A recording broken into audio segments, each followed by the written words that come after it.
Hi there, welcome back to Taiwa's Corner, a place where faith meets everyday living. Today, we'll be continuing on our Life Audit series, which is a three-part series. The first was on renewing the mind, and if you haven't seen that video, it's right here on my channel for you to watch and understand the process of renewing your mind. Today, we'll be looking at honoring the soul. Let's dive in.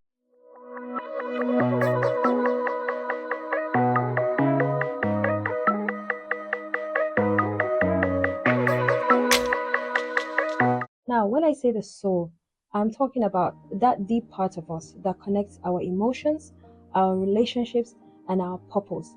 It is where spirituality meets everyday interactions with ourselves, our loved ones, and with God. In the first episode, I talked about the Life Audit Sheet, and I've also left a link for you to download that Life Audit Sheet because it helps for you to have it present with you while you watch all of the episodes. For example, here is a question I want us to look at together. What does a healthy soul look like? A healthy soul is not just about feeling good spiritually.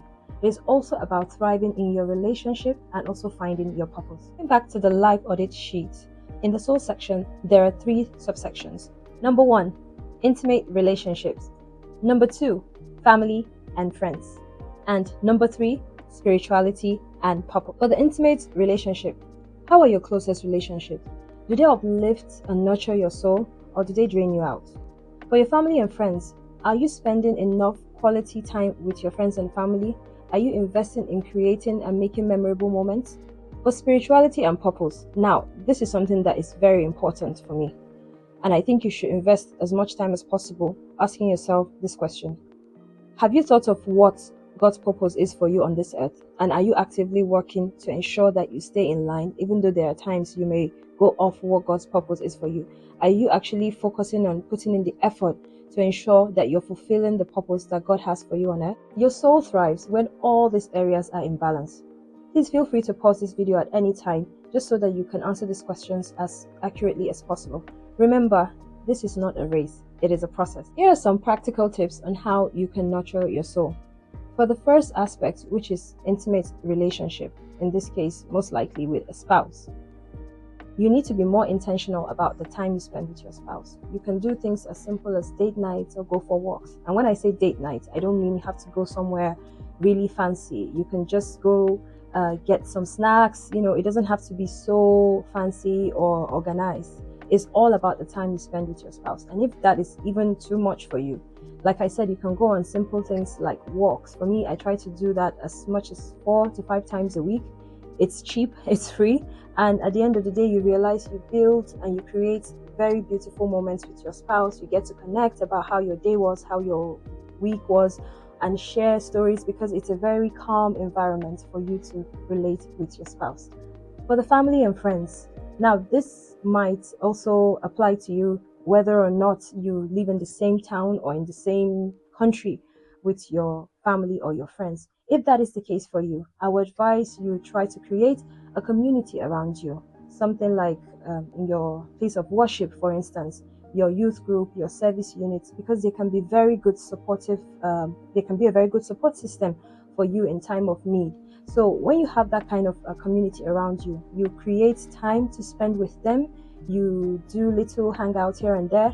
But if you have friends and family living in the same town with you, try as much as possible to set time aside every other day of every other weekend. For me, it's usually the weekend because I work from Mondays to Friday.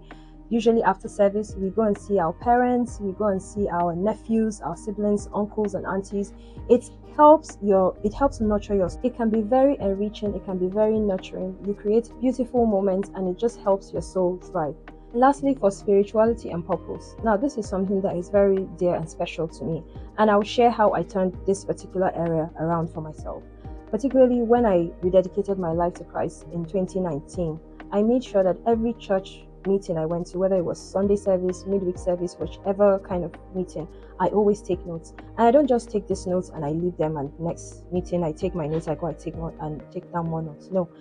When I take, for instance, if I take my service notes on Sunday, I make sure that before the week ends, during work hours, maybe on break, when I come back from work, I try to study that for myself, and that really helped build my spirituality. It is my anchor all through the week. And I noticed that if there are weeks that maybe I get so busy, and I don't get to do any word study of Sunday service or the midweek service, and I pile it up that week, I find that I am not really thriving. It affects my productivity, it affects my mood, and it also affects my joy. But every time I make sure I do some meditation during the week, that week is always so blissful, so joyful, and it helps my soul thrive. So I really, really advise that you become very intentional with your church notes, your service notes, and make sure that you go through them during the week. It will really enrich your soul. Your soul deserves as much attention as any other area of your life, whether it's deepening your relationship, reconnecting with family and friends,